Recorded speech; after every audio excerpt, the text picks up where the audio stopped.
I have spent a good chunk of this week, 12 hours, binge watching twice a series on National Geographic of all channels called The Story of God. Anybody else?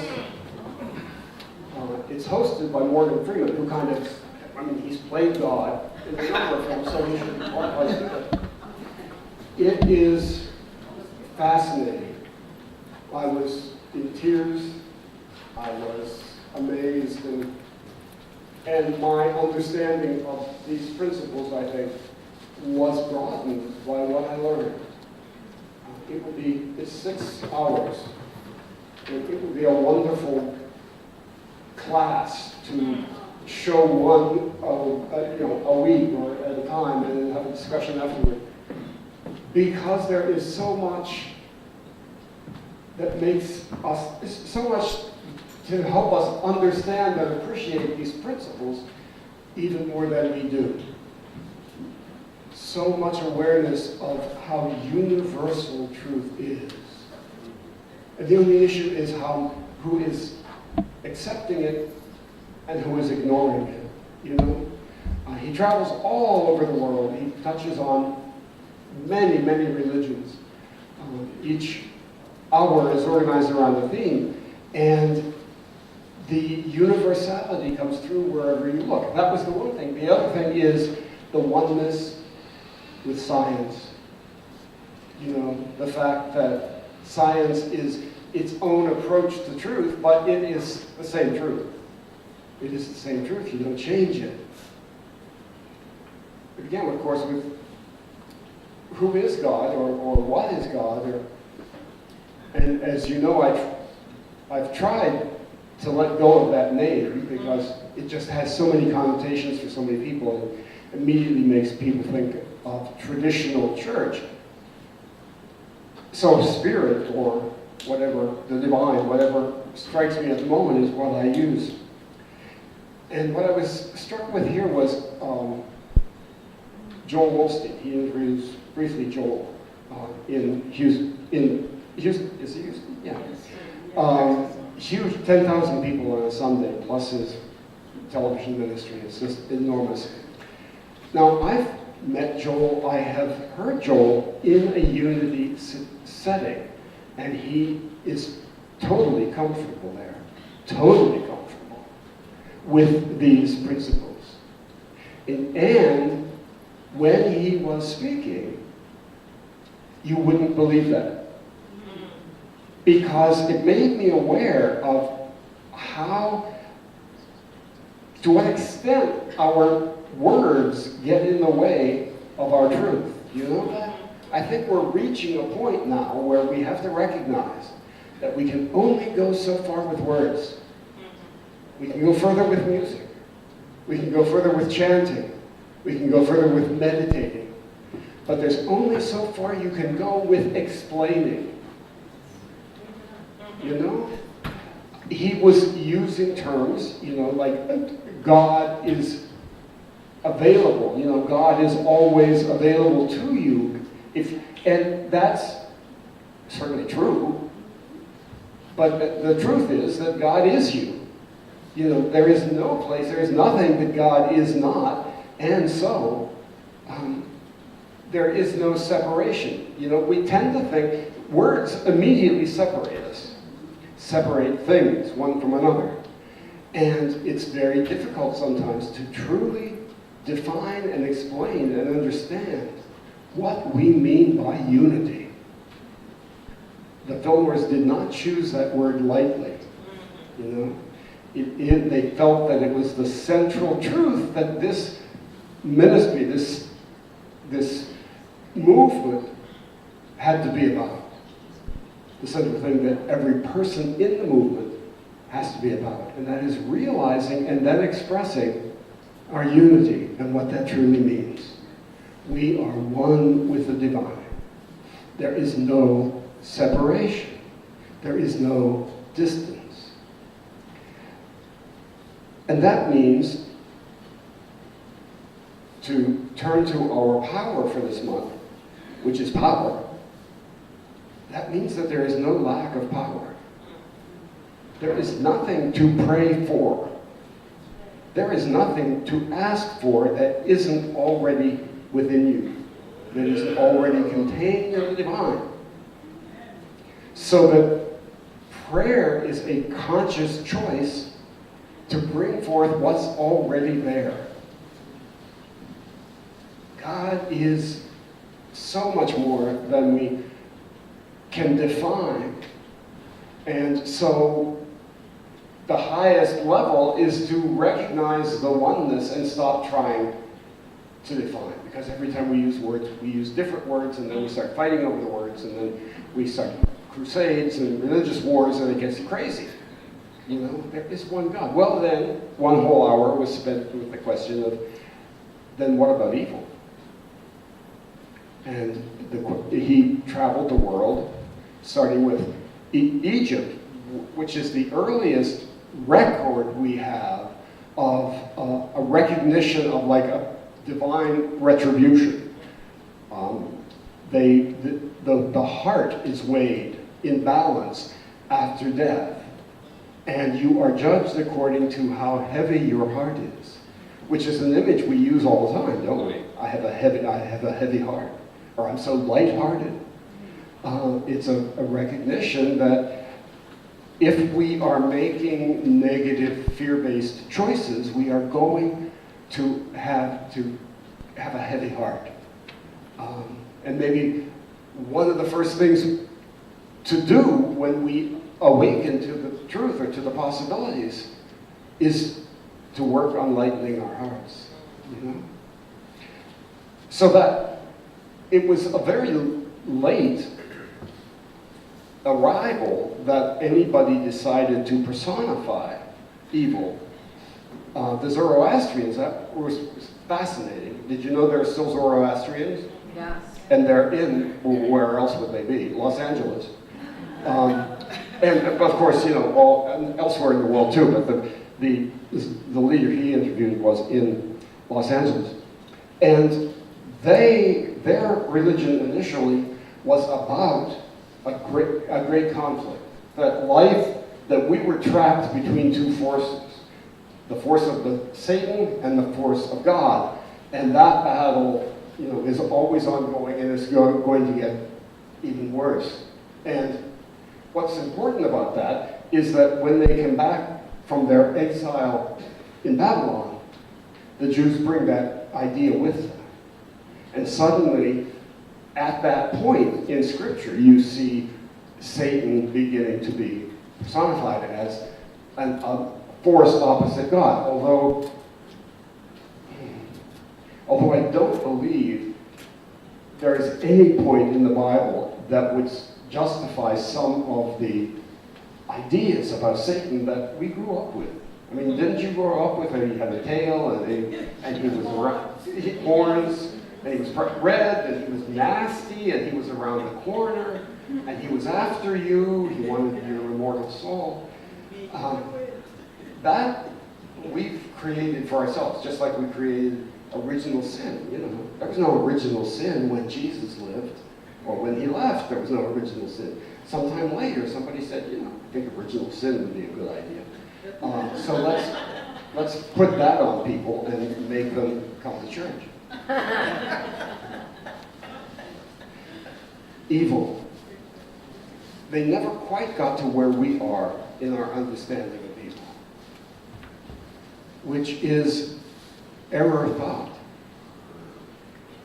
Evil choices are choices we make thinking they are good choices. Are there people who make evil choices and know they're evil and make them anyway? Well, of course, haven't we all? You know, I know that cake is not good for my diet and I'm going to have that cake. You know. But even there, if we're willing to put it in context, evil is a part of God too. There is nothing but God. So within God exists the possibility of making mistakes, the possibility of making a choice that is based in fear rather than love. I don't think anything in my spiritual path has had more single impact than the Course in Miracles simply saying everything is fear or love. You know, I want that cake not because I need that cake, but because I'm afraid. You know, somebody I knew in Chicago who was always dieting and was in OA, and he said, the problem I have is I can't get comfortable with being hungry. You know, being hungry is fearful, and so whatever overcomes that fear, I'm going to do. The Zoroastrians, what's interesting about the Zoroastrians is that their faith has grown and changed and expanded as it went along. And lo and behold, what today's Zoroastrians realize and believe and practice is that that battle is within each of us. That it is not about an out there apocalypse and out there, you know, horrible war that's going to happen. It's about the fact that every day we're faced with choices. Every day. And that's why we're here. We're here to bring more of the divine into expression, and that requires choice. You know, in our tale of creation, they ate of, even Adam ate of the tree of the knowledge of good and evil. Until that time, there was no good and evil. They didn't know anything about good and evil. There was only God. There was only what is. But, and in my understanding of it, my belief of it, God sort of stage managed the whole thing, sending the serpent out at just the right time. But that's my belief. Because we're here for a divine reason. We're here as spirit to make choices. We are here, and we are here to be the divine appreciating itself, the divine loving itself. I've worked with, talk about things changing, for years. Probably the first time I went to Unity Village and was with a large group in meditation, and an image came to me which I have drawn and described and lived with for many years since. It's the place that I go in meditation. Do you have a place, an image that you are comfortable with, an image that you go to and say, okay, I can relax, I can release, I can be open to meditation? And it began with me sitting on the edge of a beautiful, beautiful lake. Beautiful. And a waterfall at the far end that was always bringing water in, and a stream that was taking water out. And that was an image, I can't tell you how many times I have gone there and sat there in my consciousness when I needed to know the presence of God, to know my oneness with God. After a while, that became not so comfortable.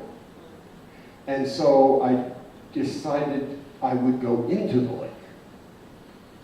You know, there is not God over there and me sitting on the bank. I'll go into the lake and I'll, you know, let the lake flow around me and let the lake affect me, and let the lake serve me as I need to be served, answer my requests, serve my needs. And that worked for a while, until it didn't. And my guidance then was, be the lake. You are the lake. You are one with that power. It is the truth of who you are. There is no separation. There is no separation between the water and the land. There is no separation between me and the lake I am in. There is oneness. I am that lake. And this week, as I cannot tell you what an impact this series had upon me. Simply because as I watched all 6 hours, there was not one thing I could disagree with it. Not one thing. In all those talks, in all those religions, and all those faiths, he went to India, he went to Egypt, all over. And I just heard oneness. I heard unity. And it was amazing because I started to watch it thinking, well, I'll grade him as I go along. I know he's going to get a lot of things wrong. And he didn't. He absolutely didn't. And I'm into meditation myself this week, and that image has changed again. And it has to do with power. I think it has a lot to do with power. And in this image, I am the ocean. I am a wave in that ocean. A joyful, I can't tell you how much joy I feel in splashing and being and rising up and knowing that I am never, ever, ever separate from the ocean. I am a part of it. I am a wave in that ocean. Its power is never absent. It's never withheld. There's nothing I have to do to be a good wave. There's nothing that the ocean is holding back until I pray for it or until I deserve it. I am one with it. The power is there. It expresses according to the rhythms and purposes of God. Those rhythms and purposes that are beyond our understanding. So what does this suggest as we put power, as we turn from power to next month's power, which is love? It suggests that if there's no lack of power ever, then any sense you have of being powerless is a matter of faith. How much power do you believe in? Yourself. How much of yourself do you believe? If you are praying to a God out there for power you do not have, then you're believing you don't have that power. Jesus taught this, didn't he, 2,000 years ago? Your faith. According to your faith, be it unto you. Your faith has made you well. You believed in the power of healing, and so you were healed. You didn't believe that it existed out there somewhere, and that if you prayed and did good works, you might receive it. You believed, and we can use outer symbols and rituals richly, and music to help us as she touched his cloak. And she may have thought that his cloak was healing her, but he made sure she understood that wasn't true. His cloak wasn't healing her. He wasn't healing her. Your faith has made you well. He called us to believe, to have the faith of a mustard seed. Tiniest spark of faith will begin. But we plant that seed. We don't walk around with that seed of faith for the rest of our time in these bodies. We plant that seed and we let it grow within us so that our faith grows within us. And we begin to believe more about ourselves. We begin to appreciate more, to love more.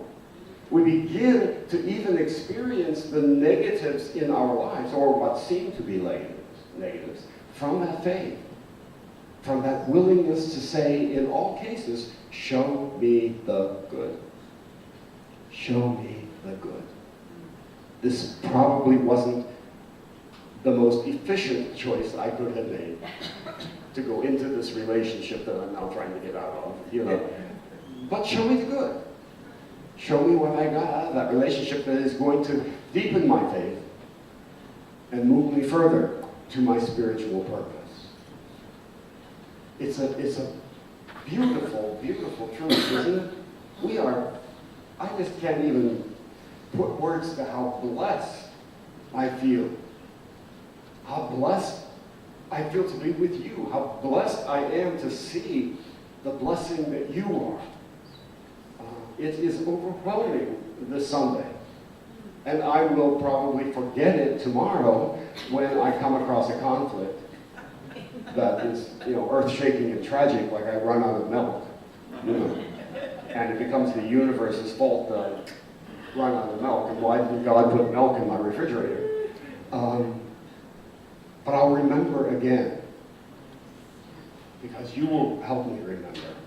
This service will help me remember. This celebration that brings us together will help me remember.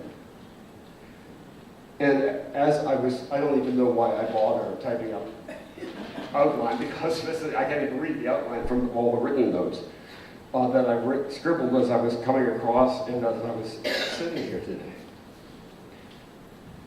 But Joel said something that I really liked in that interview. He said, I don't deal much with theory and philosophy. I try to give people something they can use that afternoon. Something they can take with them and that will make a difference as they face their next choice. And I don't know if I'm ever able to do that, but I know that sometimes I say something that I find myself using later. So this week, I'm affirming that I have, now and always, the power to achieve my highest good and greatest happiness. I have, in this moment, the power to create and achieve my highest good and greatest happiness.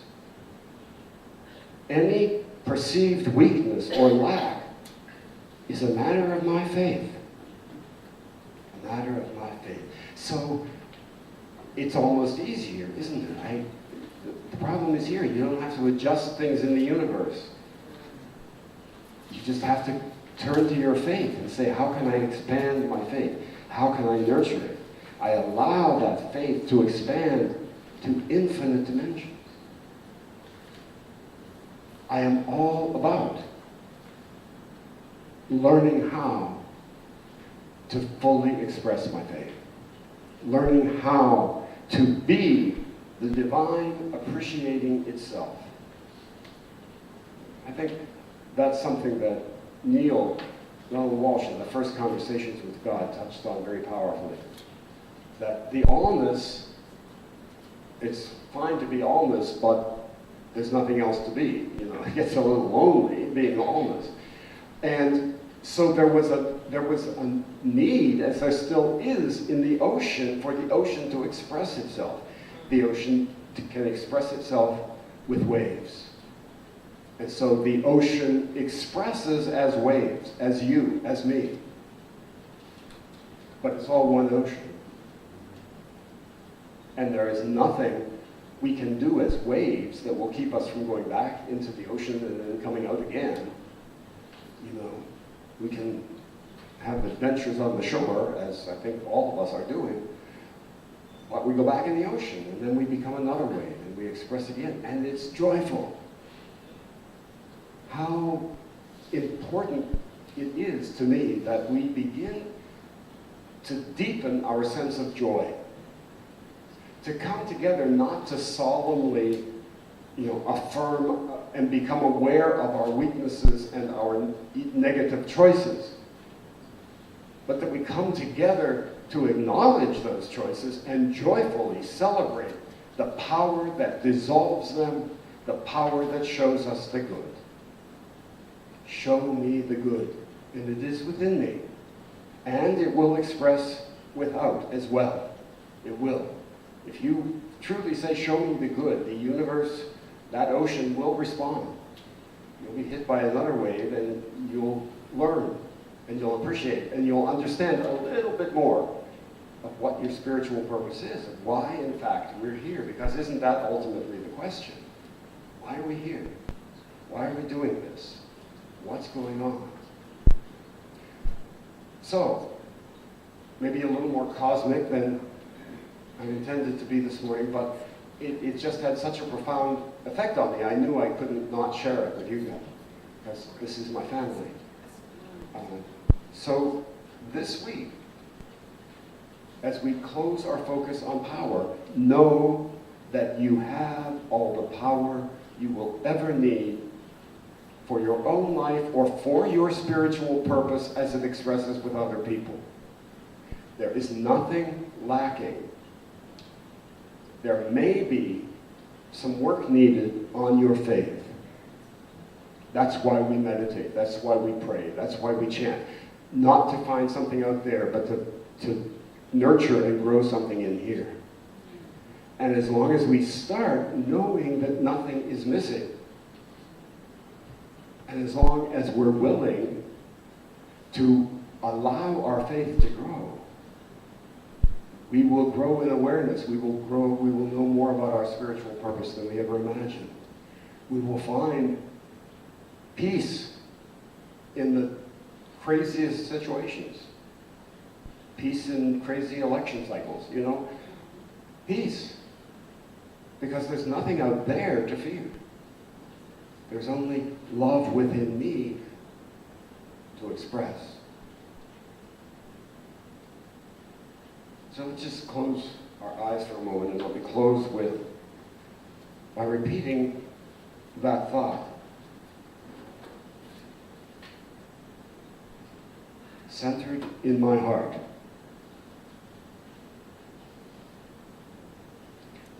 Which is light within me. Light from the presence of truth.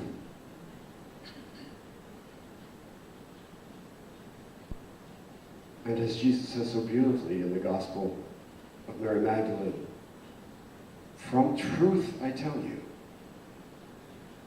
I have, now and always, the power to achieve my highest good and my greatest happiness.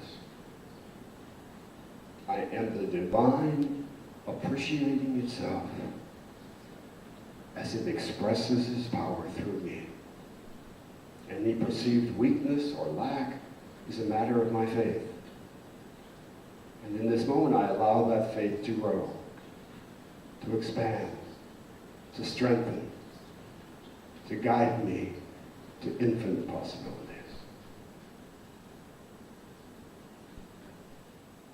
And so it is. Blessings.